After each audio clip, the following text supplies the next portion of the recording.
जब मैं तुझसे निकाह करने के लिए तैयार हूँ, मैं तुझे रखने के लिए तैयार हूँ, तो तू क्यों जाएगी इसके साथ? तो फिर मैंने अपने हस्बैंड से इनके बहकावे में आके लड़ाई झगड़ा कर लिया, तो वो वहीं पे मुझे तलाक देकर चले गए। ना जी पा रही हूँ, ना मर पा रही हूँ, मुझे तो ऐसा लग रहा है कि मैं मर जाऊँ। मेरी ज़िंदगी इन्होंने ऐसे ख़राब कर रखी है, मुझे एक बिखरे हुए पत्तों की तरह मुझे समेटा और एकदम से आग लगा दी। मैं बर्बाद नहीं करना चाहती। जो उन्होंने बोला कि मैं तुझसे निकाह करूँगा, तुझे मैं रखूँगा, तो तू रखना मुझे। जो चीज़ के लिए तूने मेरी पूरी ज़िंदगी ख़राब करी, वो चीज़ करना। जानवर भी पालते ना, तो उसके साथ भी हमें लगाव हो जाता है, पर उस इंसान को मुझसे 3 साल में इतना भी लगाव नहीं हुआ। मैं चैन से रह नहीं पाती हूँ, ना मैं सांस ले पा रही हूँ, ना मैं खाना खा पा रही हूँ। मैं पहले ऐसी थी, मैं ऐसी हो गई, तुम्हें ज़रा सा भी तरस नहीं आ रहा है क्या मुझ पे? अभी भी यहीं बुलंदशहर में बुढ़ चौराहे पे एक होटल है, वहाँ पे मुझे लेके जाते हैं। और अभी इसी महीने में 3 बार आ चुकी हूँ मैं, ये चौथी बार है मेरा। ये तो मैं से पहले रमज़ानों से पहले। तुम्हारे साथ रहना है, चाहे तुम रखो मत रखो, मैं रहूँगी हर हाल में। जैसे तुमने जिस वक्त मुझे उस वक्त सहारा दिया, जिस वक्त मैं मरने जा रही थी, तो अब भी तो मैं मरने जा रही हूँ ना। कहाँ गए? ना जाने लड़की और लड़कों को क्या हो गया है, सोशल मीडिया पर प्यार करना एक आम बात हो गई है। कोई भी लड़का फ्रेंड रिक्वेस्ट भेजता है, उसे लड़की अगर एक्सेप्ट कर लेती है तो समझो कि उसकी बल्ले बल्ले हो गई। पहले दोस्ती होती है और दोस्ती प्यार में तब्दील हो जाती है, और फिर बातें शुरू होती हैं, और उसके बाद मिलना मिलाना। यहां तक कि अगर शादीशुदा औरत से बातचीत होनी शुरू हो जाए तो उसका घर तक बिगड़ जाता है। ऐसा ही कुछ हुआ है एक पीड़िता के साथ में। एक शख्स एक महिला को फ्रेंड रिक्वेस्ट भेजता है, पहले वो रिक्वेस्ट को एक्सेप्ट कर लेती है, आपस में दोनों की बातचीत शुरू होती है, और बातचीत होने के बाद दोनों में प्यार हो जाता है। वो 3 बच्चों की मां भी है। वो आखिर ऐसी कौन सी बातें करता था जिसकी वजह से उसका तलाक भी हो गया। वो अपने मायके पहुंच गई, मायके में रहने लगी, पति वहां लेने के लिए भी पहुंचा, मगर वो वहां से सिर्फ उसकी बातों में आकर कि वो उससे कहता था कि मैं तुम्हें बड़े प्यार से रखूंगा, तुम्हारे शौहर ने आज तक तुम्हें वो प्यार नहीं दिया होगा जो प्यार मैं तुम्हें दे सकता हूं। बस फिर क्या था, वो तलाक हो गया, और अब वो इधर की है ना उधर की है। चलिए मैं उनसे ही बातचीत करूंगा। इस वक्त वो दिल्ली से एक महिला मेरे पास पहुंची है। क्या नाम है? जन्नत। कहाँ रहते हैं आप? दिल्ली में। दिल्ली रहते हैं। जी। तो क्या मामला हुआ, थोड़ा सा शुरू से बताइएगा। वो लड़का कौन है, कहाँ का रहने वाला है, और कैसे प्यार हुआ? वो इमलिया गांव के है, शाहबाज खान नाम है उनका। उनके पापा का नाम मुन्ना बुलाते हैं, बाकी मुझे नहीं पता इतना। और मैं अपने हस्बैंड के साथ रहती थी, तो हस्बैंड दारू वारू पीते थे, लड़ाई झगड़ा चलता था एनी टाइम घर में। फिर एक दिन मैं इंस्टा चलाती थी, इन्होंने फ्रेंड रिक्वेस्ट भेजी मेरे पास, फिर मैंने एक्सेप्ट की। उसके बाद दोस्ती हुई, हम दोनों बातचीत करते थे। फिर इन्होंने मुझसे मेरा नंबर मांगा, मैंने इनको नंबर दिया। फिर मेरे घर में लड़ाइयाँ होती थी, ये कॉल पे रहते थे, सब सुनते थे, तो मुझे बोलते थे कि क्यों रह रही हो इसके पास, ये डेली तुम्हें मारपीट करता है, इसको छोड़ दो, अपने माँ बाप के घर जाके रहो, वहीं रहो, कोई बात नहीं, मैं भी हूँ तुम्हारे साथ, तुम्हारा दोस्त हूँ, मैं भी हेल्प करूंगा तुम्हें, ऐसे करके। फिर उसके बाद एक दिन मेरे हस्बैंड ने मुझे बहुत बुरी तरीके से मारा। मैंने अपनी फैमिली को बुलाया, मेरी फैमिली मुझे अपने घर ले गई। फिर उन्होंने बोला कि तू आज के बाद मत जाना, क्योंकि अब मैं तुझसे निकाह करूंगा, मैं रखूंगा तुझे, क्योंकि तू बहुत तकलीफ झेल चुकी है, और अब जो है मैं तुझे बहुत अच्छे से प्यार से रखूंगा, तो बस मुझे थोड़ा वक्त दे, मैं तुझसे निकाह करूंगा। फिर इन्होंने मेरी अम्मी से भी बात की, मैंने अम्मी से फ़ोन पे बात करवाई। इन्होंने कहा हाँ, अब बस मुझे 2 साल का वक्त दीजिए, मैं शादी कर लूँगा। 3 साल हो गए उस बात को भी।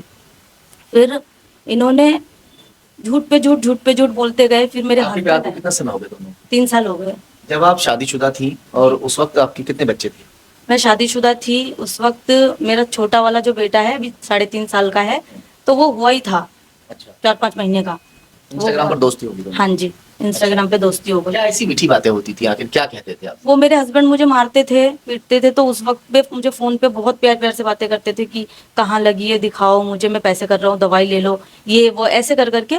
मतलब एक, उस वक्त मैं इतना ज़्यादा डिप्रेशन में थी, उस वक्त इन्होंने मौका तलाशा अपने लिए, और उस वक्त इन्होंने ये सब कुछ किया।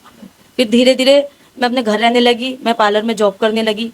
फिर मेरे हस्बैंड एक दिन आए मुझे लेने, तो मैंने इनसे कहा कि मुझे लेने आए, तो इन्होंने कहा वीडियो कॉल कर। मैंने दिखाया इन्हें कि देखो बैठे हैं मुझे लेने, तो इन्होंने मुझे खूब गाली गलौज की कि तू नहीं जाएगी इसके साथ, जब मैं तुझसे निकाह करने के लिए तैयार हूँ, मैं तुझे रखने के लिए तैयार हूँ, तो तू क्यों जाएगी इसके साथ? तो फिर मैंने अपने हस्बैंड से इनके बहकावे में आके लड़ाई झगड़ा कर लिया, तो वो वहीं पे मुझे तलाक देकर चले गए। आपके हस्बैंड को मालूम था आप इनसे बात करते? जी, उन्हें मालूम चल गया था उसी दिन, जिस दिन लड़ाई हो रही थी, उसी दिन उनको मालूम चल गया था कि मैं इनसे बातचीत करती हूँ। फिर वो उन्होंने कहा जब तू किसी और से बात कर रही है, जब ये तुझसे निकाह करने के लिए तैयार है, तो फिर मेरा क्या काम है यहाँ पे? फिर वो चले गए मुझे तलाक देके। मारपीट क्यों करते थे आपके वो हस्बैंड? शराब पीते थे, शराब पी के डेली का था उनका मारपीट करना, लड़ाई, कभी सर फोड़ दिया, कभी कुछ कभी कुछ। घर में एक भी सामान नहीं छोड़ते थे। नाक की हड्डी भी टूटी हुई है मेरी, यहाँ भी मुझे बहुत मतलब इस तरीके से, सर फोड़ दिया, नाक की हड्डी तोड़ दी, इस तरह से मारपीट करते थे। जी बहुत बुरी तरीके से मारपीट उस वक्त करते थे ये मेरे साथ। सहारा बनता एक सहारा बन के, मसीहा बन के आए, जो मुझे मतलब संभालना, मुझे हर चीज़ के बारे में बताना, दवाई ले लो, ये कर लो, इतना ख्याल रखते थे। तो उस सब चीज़ों से मैं बहक गई और मुझे इनसे प्यार हो गया। फिर इन्होंने शादी वादी का बोला, फिर उसके बाद इन्होंने, अब धीरे धीरे थोड़ी बहुत हम मिलते जुलते रहते हैं। अभी भी यही बुलंदशहर में बुढ़ चौराहे पे एक होटल है, वहाँ पे मुझे लेके जाते हैं। और अभी इसी महीने में 3 बार आ चुकी हूँ मैं, ये चौथी बार है मेरा। ये तो मैं से पहले रमजानों से पहले 3 बार आ चुकी हूँ मैं। और उसके बाद ये अब लड़ाई झगड़ा हुआ अभी 3-4 दिन पहले। इन्होंने, मेरे भाई की कॉल आई, मैं बात कर रही थी, इन्होंने कहा क्यों बात करेगी किसी से, क्या मतलब है। इनकी कॉल आ रही थी, मैंने रिसीव नहीं की कि तू किसी और से क्यों बात करेगी, भाई हो कोई भी हो, किसी से बात नहीं करेगी मेरे अलावा। और फिर मैंने कुछ नहीं बोला, मैंने फ़ोन काट दिया। फिर इन्होंने मुझे ब्लॉक कर दिया हर जगह से, गाली वाली बक के मैसेज में। तो फिर मैंने सोचा कि नाराज़ होंगे, कोई बात नहीं, बाद में बात कर लेंगे। फिर मैंने एक फेक आईडी बना के इंस्टा पे देखा कि किसी और लड़की की इन्होंने स्टोरी लगा रखी है। फिर मैंने इन्हें फ़ोन किया तो मुझे गाली गलौज करने लगे, तू खुद आती है मेरे पास, मैं नहीं जाता तेरे पास, तू अच्छी औरत नहीं है, तूने अपने हस्बैंड को छोड़ दिया, तेरा हस्बैंड अच्छा है, तू बुरी है। मतलब मुझे दुनिया भर की गालियाँ, मुझे गलत औरत बताना, मुझे उल्टा। जब मैंने ये बोला, अगर मैं गलत हूँ, 3 साल से आपको अब पता चल रहा है कि मैं गलत हूँ, और अब भी मैं आते वक्त भी पूरे रास्ते। बात बताओ मुझे, चलिए मैं आपकी बात अभी सुनूंगा, आपकी बात रोककर। जिस वक्त 3 बच्चे आपके थे, आपको एक बार भी डर नहीं लगा कि बच्चों को क्या होगा? वो जब तक बात मुझ पे थी तब तक मैंने सोचा कोई नहीं, मैं झेलती गई झेलती गई। मैंने अपने हस्बैंड के पैर तक पकड़ के रोए कि सुधर जाओ, बस नहीं करो, मत करो ऐसा। फिर वो बच्चों को भी मारपीट करने लगे। बेटी है मेरी, उसके साथ बदतमीजी करते थे पी के। तो तब मुझे थोड़ा दिल में वो कि मैं इसके साथ रहूंगी तो शायद बच्ची के साथ कल को कुछ गलत हो जाए, इस वजह से मैंने छोड़ा। और वैसे भी बच्चे मेरे जब से हुए हैं, मेरे मम्मी पापा ही संभाल रहे हैं शुरू से, क्योंकि वो सही से कमाते धमाते नहीं थे। अभी क्या कह रहा है शादी के लिए? अब कह रहे मैं तुझे जानता ही नहीं हूँ, मेरा कोई मतलब नहीं है, मैं तुझसे पीछा छुड़ाना चाहता हूँ, तू है कौन। डायरेक्ट मुझे ऐसा बोल रहा है, आप बताइए कि मैं कहाँ जाऊँ। मैं ना जी पा रही हूँ ना मर पा रही हूँ, मुझे तो ऐसा लग रहा है कि मैं मर जाऊँ। मेरी ज़िंदगी इन्होंने ऐसे ख़राब कर रखी है, मुझे एक बिखरे हुए पत्तों की तरह मुझे समेटा और एकदम से आग लगा दी। मेरी ज़िंदगी ऐसे कर दी है। मेरे बच्चे हैं, मम्मी पापा, मेरे घर में सब लोग हैं।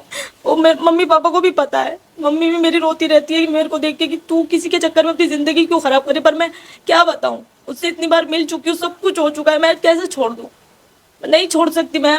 और अभी भी मैं कॉल पे बात कर रही हूँ तो अभी मुझे झूठ कह रहे हैं कि तूने मुझे 3-4 लाख रुपए खाए हैं, तू खुद मुझे बुलाती थी, तू मुझे रिक्वेस्ट करती थी अपने दोस्तों को बुलाऊंगा, सबको दिखाऊंगा। अभी भी मतलब मुझे ही गलत बना रहे। एक बार भी अगर हम कोई जानवर भी पालते हैं ना तो उसके साथ भी हमें लगाव हो जाता है, पर उस इंसान को मुझसे 3 साल में इतना भी लगाव नहीं हुआ, मुझे बदनाम करने तक को तुले हुए हैं। इसलिए मैं इतना मजबूर हो गई हूँ।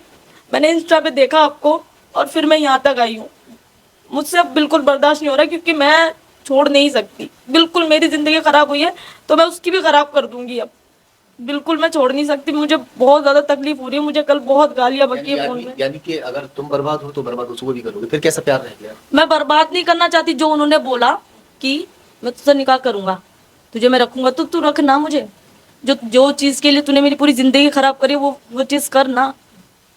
मैं बर्बाद निकाह नहीं करेगा तो करना निकाह कर लो। चाहती। निकाह करेंगे तो मैं कर लूंगी, निकाह करेंगे तो मैं कर लूंगी। मैं यही चाहती हूँ, शादी कर ले बस। यही चाहते हाँ, क्योंकि हो। बहुत हो गया। उसका नाम लेके बोलो। शाहबाज, मैं यही चाहती हूँ कि तुम शादी कर लो बस। बहुत हो गया, मेरे से नहीं होता। हर आए दिन कोई ना कोई लड़की, मैं परेशान हो गई हूँ बहुत ज़्यादा। तुमने मेरी ज़िंदगी ख़राब कर दी है। तुम्हें बिल्कुल भी अंदाज़ा नहीं है तुम क्या क्या किया है तुमने मेरे साथ। मैं चैन से रह नहीं पाती हूँ, ना मैं सांस ले पा रही हूँ, ना मैं खाना खा पा रही हूँ। मैं पहले ऐसी थी, मैं ऐसी हो गई। तुम्हें ज़रा सा भी तरस नहीं आ रहा है क्या मुझ पे? मैं आज, तुमने मुझे मजबूर किया है यहाँ तक आने में। कभी मैं तुम्हें खरोच तक नहीं पहुँचाना चाहती। तुम्हें तकलीफ होती है तो मुझे तकलीफ होती है, तुम जानते हो। पर तुमने ना मुझे बहुत मजबूर किया है। मजबूर की वजह से मैं यहाँ तक आई हूँ। मुझे तुम्हारे साथ रहना है, चाहे तुम रखो मत रखो, मैं रहूंगी हर हाल में। जैसे तुमने जिस वक्त मुझे उस वक्त सहारा दिया, जिस वक्त मैं मरने जा रही थी, तो अब भी तो मैं मरने जा रही हूँ ना। कहाँ गए? मुझे क्यों नहीं संभाल रहे हो? क्यों छोड़ रहे हो ऐसे मुझे? मैं कहाँ जाऊँ ये बताओ। आए दिन घर में भी कलेश रहता है उस लड़के की वजह से। खाती नहीं है, पीती नहीं है, घर में सबको पता है। तुम जानते हो, तुमने अम्मी से भी बात करी थी ना।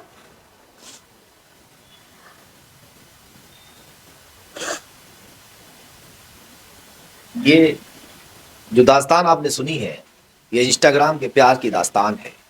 उस वक्त उस शख्स ने सहारा दे दिया था जिस वक्त इनका शौहर इनके साथ मारपीट किया करता था शराब पीने के बाद, जिस तरह इनका कहना है।